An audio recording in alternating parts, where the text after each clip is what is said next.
Sir ये दिल्ली में protest हुआ है सर, जिसमें हिजबुल जिंदाबाद के नारे लगे, कैसे देखते हैं? नहीं, मैंने वीडियो देखा है। वो छोटे बच्चे हैं और किसी तरीके से वो विभिन्न भावों से भरे हुए हैं जो अनुकूल नहीं है।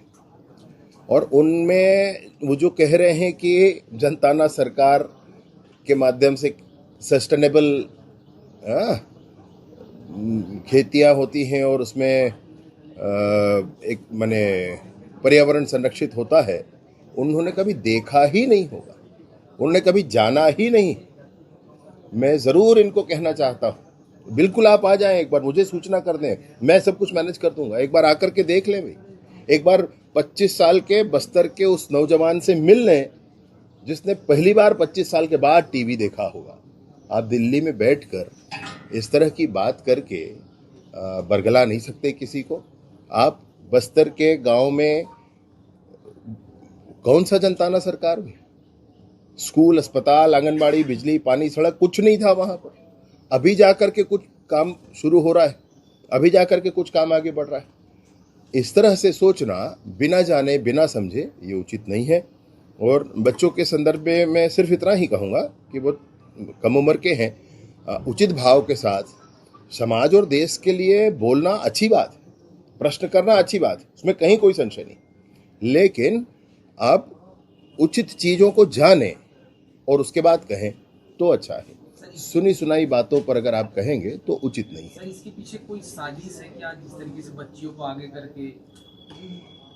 अब आप जो भी कहें, शॉर्ट टर्म का कुछ नहीं है, ये लॉन्ग टर्म की चीज़ें होती हैं और उसमें उन बच्चों को जिस तरीके से मानसिक रूप से प्रभावित किया गया है, वो बच्चे स्पष्ट रूप से जब चीज़ों को देखेंगे तो ज़रूर समझ जाएंगे। मेरा पूरा विश्वास है ऐसा।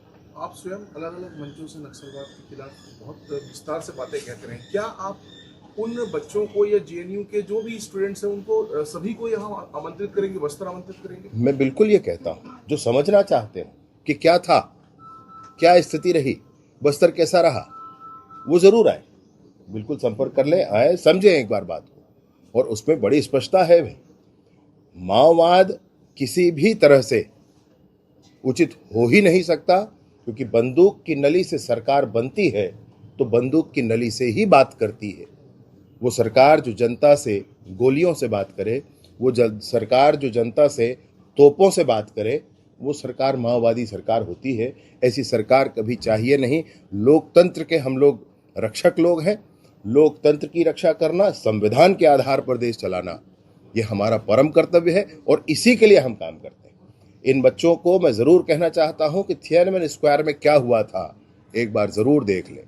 वो रात, जिस रात को टैंक और तोप से चीन की माओवादी सरकार ने चीन के ही बच्चों को उड़ा दिया था, उसको ज़रूर एक बार देख लें। माओ ने कल्चरल रेवोल्यूशन के नाम पर कितना खतरनाक खेल खेला था, उसको एक बार ज़रूर देख लें। ये ज़रूर समझें कि लॉन्ग मार्च के नाम पर कितने लोगों की जानें ली गई थी, इसको ज़रूर समझ लें। और वहाँ की परिस्थितियाँ जो भी रही हों, भारत में आज लोकतंत्र है, भारत में आज लोकतंत्र दुनिया का सबसे बड़ा लोकतंत्र है। ये कैसे चल सकता है जिसमें स्वतंत्रता सबसे मूल्यवान चीज हम सब मिलकर मानते हैं? उसको इनको समझने की जरूरत होती है। इसकी परिणति कहीं पर ठीक नहीं हो पाई। लेनिन ने सरकार बना ली, माओ ने सरकार बना ली, परिणति ठीक नहीं हुई। सब के सब अधिनायकवादी हो गए। वो सरकारें बदल नहीं पाती। वो सरकार फिर ऐसी सरकार हो जाती है जो सब कुछ दबा कर चलना चाहती है। लोकतंत्र समाप्त हो जाता है जहां पर। तो ऐसी मंशा पालने वाले बच्चों को मैं ज़रूर कहता हूं, आप ज़रूर विषय को समझें।